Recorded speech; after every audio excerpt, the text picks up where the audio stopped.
Hello, Father Bjorn here. I would like to read to you something written by Brother Elisha Therese on desert spirituality. We will begin with a quote from the Desert Fathers. A hermit said, "Take care to be silent, empty your mind, attend to your meditation in the love of God, whether you are resting or at work. If you do this, you will not fear the attacks of demons." The Desert Fathers, chapter 11, verse 47.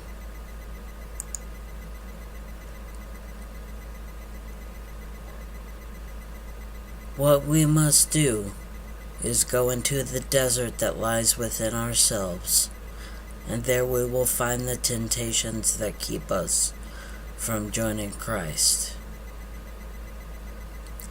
In the middle of that desert, we are alone in the aridness of our own desires and faults, and we must learn to hate them, but hate them gently. If we do so, in the middle of that desert is Carmel, the heart of Christ. Many different hermits lived differently. Some lived on top of pillars never coming down, while others lived in caves or little shelters that they found. The toughest opponent the enemy wishes to face is ourselves. We are fallen creatures, and in that solitude 1,000 screams of accusations attack us for things we have done, or things we should have done, things we have said, or things we did not say. We are not running from the world.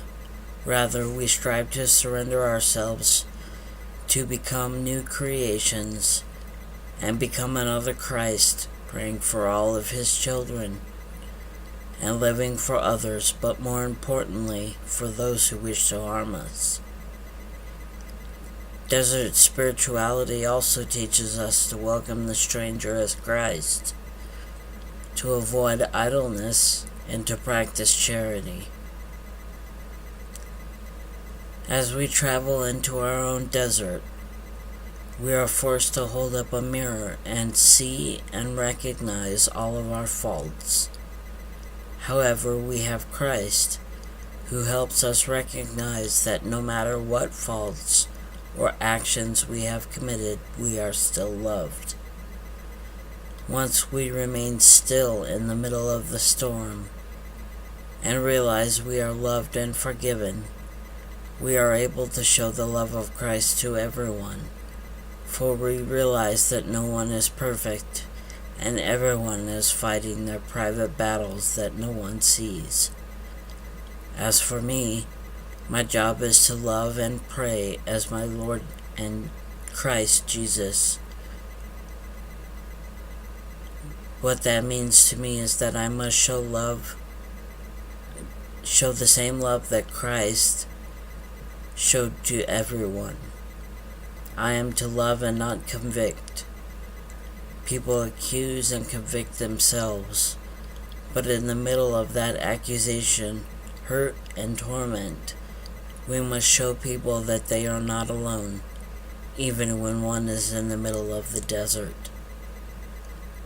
Another aspect of desert spirituality is that it focuses on turning loneliness into holy solitude through prayer, meditation, manual labor, or craftsmanship. It tells us to pray while we work, and let our work itself become a prayer. We must be in the never-ending present, and it is there that we unite ourselves to Christ and our brothers and sisters. We become one. And that is our primary goal in the monastic life: unity with all things and all people, for all is loved by God. We work for the salvation of souls, but must begin with ourselves. Right now I am thinking of 1 Samuel verse 24. Many people think St. David's greatest victory was over Goliath, but for me the greatest victory happened in a cave. Saul had tried to kill St. David a number of times, and Saul entered a cave where David was hiding. He did not realize that David was there. David could have killed him, but he showed love and care for his enemy.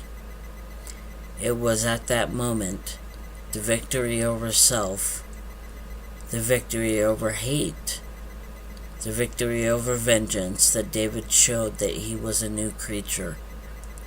I pray that we all may be victorious in our own private caves. Thank you for watching, and may peace and blessings follow you all the days of your life.